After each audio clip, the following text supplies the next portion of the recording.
ਸਿੱਧਾ ਹੋ ਨਾ ਜਰਾ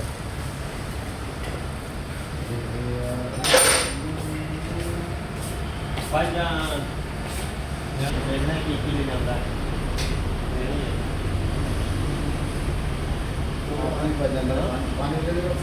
नहीं और 5 बजे आना सामान खोलना जेड़ा जेड़ा उन्होंने जाना ले जाएगा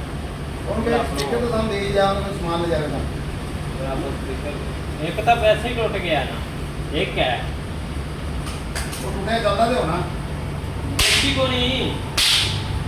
बेची को नहीं भाई वो कड़ा कड़ा खड़ा बिक्री बेच को नहीं